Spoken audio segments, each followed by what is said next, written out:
Menteri Pertahanan Prabowo Subianto menyerahkan alutsista 3 Matra TNI yang disaksikan Presiden Republik Indonesia Joko Widodo bersama Ketua Komisi 1 DPR RI, Panglima TNI, serta para Kepala Staf Angkatan di Lanut Halim Perdana Kusuma, Jakarta pada Januari 2024 lalu. Salah satunya helikopter AS550 Fennec TNI AD, hasil kerjasama antara PT DI dengan Airbus helikopter Prancis. Fennec AS550 memiliki sistem avionik yang canggih dan dapat diperlengkapi persenjataan mematikan seperti roket, torpedo, dan amunisi lainnya sehingga sangat efektif untuk menjalankan semua operasi militer. Helikopter ini bukanlah sekedar mesin udara biasa, ia adalah simbol keunggulan dalam dunia militer, menggabungkan dengannya dengan kekuatan yang mematikan. AS550 Fennec meski dikenal sebagai helikopter kelas ringan multifungsi mampu menghadirkan kejutan dengan beragam kemampuan yang melebihi standar kelas.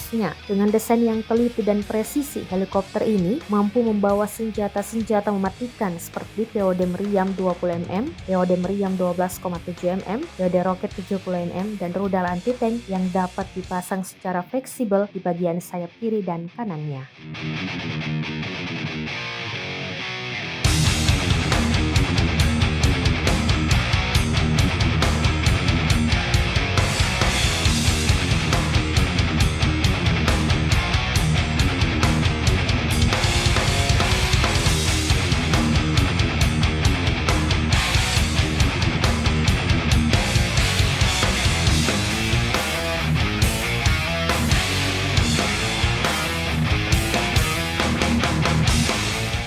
Download Tribun X sekarang, menghadirkan lokal menjadi Indonesia.